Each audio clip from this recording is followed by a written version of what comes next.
This is Charlie Rose. Good evening. I'm Andrew Ross Sorkin of the New York Times and CNBC. It is my privilege to be filling in for Charlie Rose tonight, who is on assignment. The media's coverage of the presidential campaign has been a topic of heightened interest throughout the primary and general election season.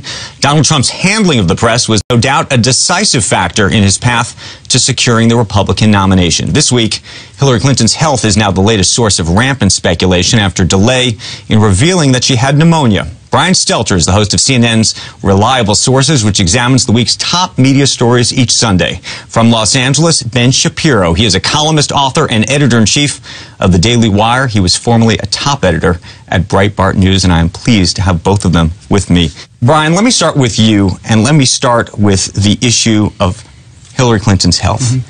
There was a lot of speculation about Hillary Clinton's health in the news media prior to the revelation of these images, prior to her disclosure about pneumonia. You called some of the speculation back then reckless. You called Sean Hannity specifically reckless. Now that this news is out there, was it still reckless? Some of these figures feel vindicated today, and I don't think they should. Baskets are a popular phrase. Let's use baskets for this. There's a basket of legitimate questioning about Hillary Clinton's health. And some conservative commentators and media figures fit into that basket. They're right to wonder about her health in some cases. But then there's this other basket, a truly deplorable basket. Sean Hannity fits into it. So does Rush Limbaugh, Alex Jones, and others. These are people who bring up rumors and innuendo about Clinton's health and have been doing it for years. I'm not saying Hannity or Limbaugh fit into this necessarily, but some of these figures want her to be sick. They want her to be dying. They want her to be on her deathbed. It's wishful thinking. And that's some of this BS that's on the web, that's on Facebook. And the problem in media today is this stuff then populates our Facebook feeds and our Twitter feeds. And it becomes this innuendo that we don't just see on the front page of the National Enquirer, which is an offender here, but also then seeps into the public discourse. And that's why I think the Hannitys of the world were irresponsible. Let me ask you a different question. Do you think the quote-unquote mainstream media should have been asking questions about her health before? I think the mainstream media was asking those questions. It wasn't necessarily all broadcast, right? But I do think many reporters had been questioning her health, especially with her coughing fits and things like that. It is interesting though to think about Friday to Sunday of last week when she was diagnosed with pneumonia. The reporters did not know until Sunday. Partly that's because the campaign kept it a secret, and partly it's because it's very hard to get inside the inner circle of the campaign. And maybe on Saturday and Sunday morning, reporters should have been trying harder to get that information. But it is disturbing the campaign withheld it, and it's disturbing the campaign kept the press in the dark for 90 minutes when she left the 9/11 memorial.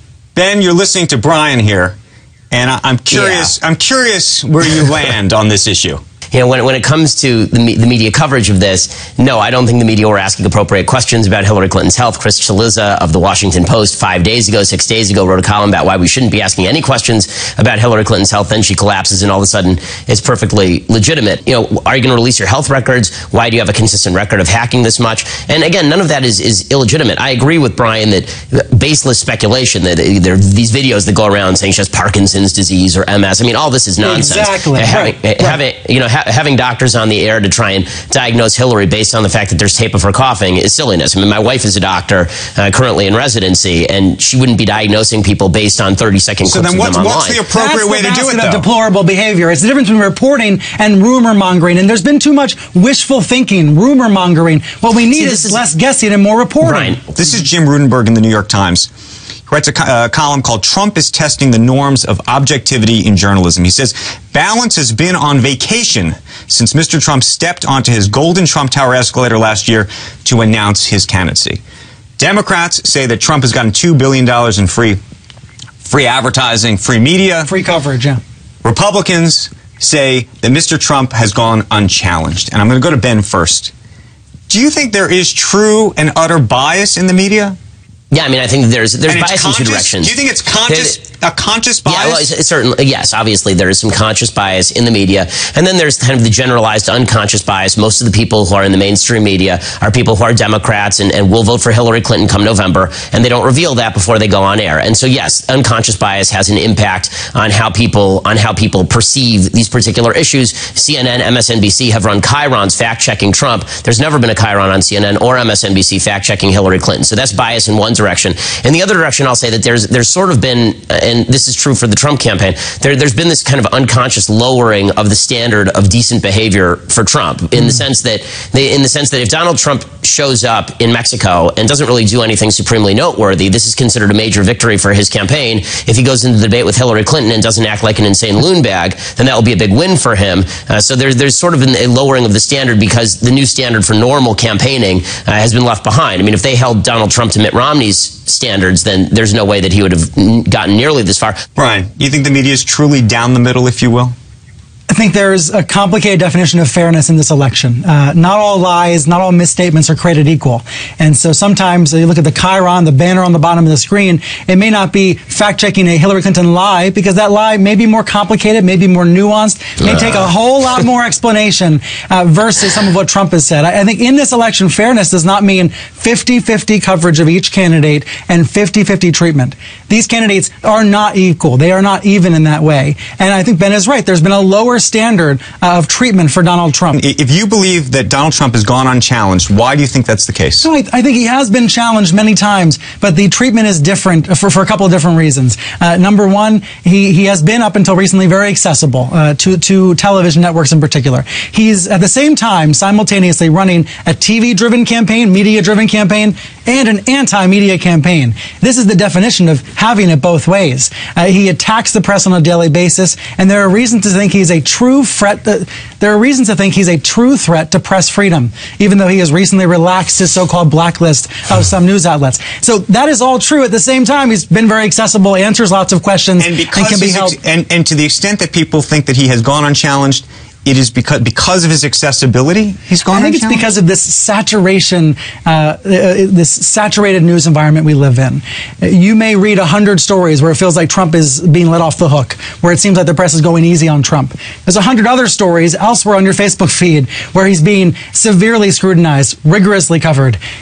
We live in a choose-your-own-adventure, choose-your-own-news environment, which makes it increasingly difficult for the audience at home to get through the reality of the situation. Ben, I'm assuming that the assertion that there is balance in the coverage of Trump, or that he has gone unchallenged, you will disagree with. Yeah, no, I mean, I wildly disagree with that. I mean, he's gone challenged on virtually everything. The problem with Trump is that he gives 10 different positions, different positions for the same issue, and so it makes it difficult for anybody to finally get down to, okay, what does he actually believe about something, because he'll just shift on a dime, and we've seen him do this in debate, so that's a challenge for the media for sure. But the idea that Hillary Clinton gets off scot-free because her scandals are just too complicated, I mean, the fact is that Hillary Clinton's scandals are not very complicated at all. She created a private server. I'm talking about the banners on the bottom of the screen. Certainly, I know. I mean, she'll say things like, but she'll say things like, I never had classified material on my server, and the FBI said, no, you did have classified material on your server, and in the chyron underneath will say Clinton, no classified material on my server, and then there's no parenthesis that says not true, but they'll do that with Trump all the time. I mean, so this sort of quasi, even-handed treatment, it doesn't really exist. I mean, Trump is always perceived to be fibbing, and sometimes that's true. A lot of the time he is fibbing. With Hillary, she's always perceived to be telling the truth, and then later, if it turns out she's lying, then the media sort of retroactively rush to cover it. This is what happened with the health situation. It's what happened with the email server situation. For months, all we heard about the email server was that it wasn't a big deal until the FBI revealed that it actually was kind of a big deal. I don't know what shows you were watching, but what I hear sometimes is a victimization narrative from conservatives. I would just point out there are many liberals who are equally frustrated by news coverage this year. I'm interested, Andrew, in how much anxiety and fear there is, outright fear among liberals about the prospect of a Donald Trump candidacy, and how that's being, they're taking that out on the media in many cases. Let me ask you this. Both of you have talked about this issue of fact-checking. And I wonder how you feel, or what you feel the role of the journalist is supposed to be. We have a series of debates coming up. Chris Wallace from Fox News is going to be one of those moderators. Right. He recently said truth squatting was not his responsibility, that he didn't see the idea of fact-checking on the fly being something that he should be doing. It's a show, don't tell approach. What do you think the role of the journalist is supposed to be when it comes to these upcoming debates? We work for the viewer at home. We work for the reader who's reading our work. To the extent that the viewer is misinformed by a candidate, the moderator needs to help the audience understand what the truth is. Sometimes that can mean going to the other candidate and making sure the other candidate rebuts it. Sometimes that can be with a carefully crafted follow-up question, as you do on CNBC. The follow-up question can be the fact check. But sometimes I think the moderator will have to step in and explain what the facts are. The reality is, again, not all lies are created equally. Sometimes it is very hard to fact-check what a grayscale story is, but some stories are black and white. And that's why Donald Trump is a unique challenge. You could argue he's the biggest journalistic challenge of this decade. It's not that Clinton should be let off scot-free. She shouldn't be. She does make misstatements. But Trump is uniquely challenging. Then you add Clinton to the stage, and this is the hardest task these debate moderators have faced in modern times. Ben, the role of a journalist, the responsibility as these debates approach us? I mean, I think that the role of the journalist in this particular case when it comes to the debates is going to be asking the follow-up questions. And I think that there are a lot of these fact-checkers out there, including organizations like factcheck.org, that do have a bias and where they'll simply grant certain amounts of credibility to candidates based on the political appeal of those candidates or the political leanings of those candidates. It's dangerous to me to have a moderator up there who says, you know, Donald Trump, what you're saying about Vladimir Putin isn't true. Hillary Clinton, what you're saying about your emails is or isn't true, because there are many interpretations, unfortunately, of a lot of these issues. But it would be good to be able to say, you know, Donald, you weren't saying this a year ago. Here's a clip of you not saying this a year ago. And let's stop pretending that this is that difficult a job. It really isn't. We've seen these candidates for a year. It isn't in the sense that we know what they're going to say. I mean, if you've been watching Donald Trump for a year, you can predict what Donald Trump is going to say before he says it. And Hillary Clinton is absolutely predictable. So if you know what they're going to say, you should have a well-crafted follow-up prepared for every one of your questions if they say what you think they're going to. If the moderators don't step in, what I would say is the television networks, major papers have a real responsibility, even more than normal, to provide fact-checking to the audience right after these debates. And then, of course, it's on the viewers at home. It's on the readers at home to actually check, to actually follow up, to actually look into the information ourselves. I know that we are so divided. We are so on our own sides right now as tribes. But the information's out there if we want it. There's more information available on these candidates than ever before, but we have to work harder to access it. Let me ask you a question about the mainstream media, and I'm looking at you because you work at CNN. Mainstream media. There's an argument that has been made that the mainstream media has not been aggressively covering Hillary Clinton, and that much of the most aggressive coverage has actually emanated from some of what might be described as a conservative or right-wing media. I'm thinking of organizations like Judicial Watch, which FOIA'd Freedom of Information requests for some of her emails, for example.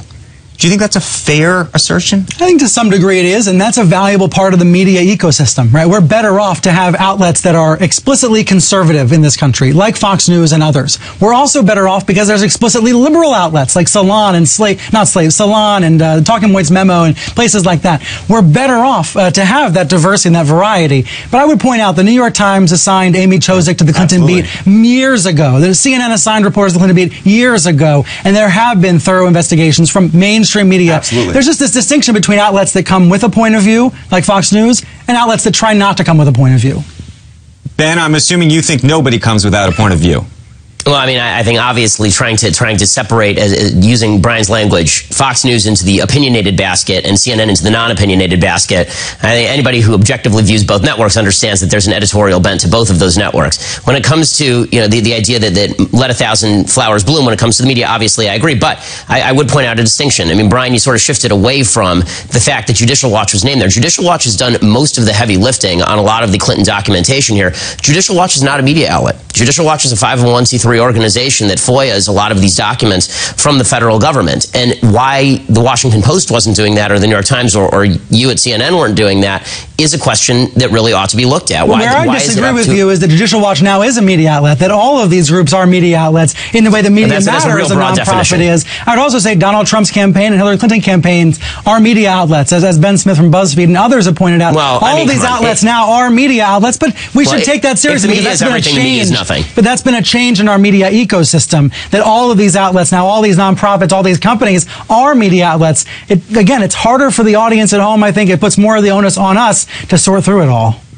Okay, but the fact is that Judicial Watch, the way the Judicial Watch works, and I know this because I know the folks at Judicial Watch, is if they actually receive documents from a FOIA request, it's not like they have the power of putting it in front of millions of people like CNN does. I mean, they're a 501c3. They pitch their information to media outlets who either then pick it up or don't pick it up. So putting everybody in the media basket basically says there's no such thing as the media. An individual with a cell phone is the media. Ben, I think you're a media company, and I'm glad you are, because I can subscribe to you now.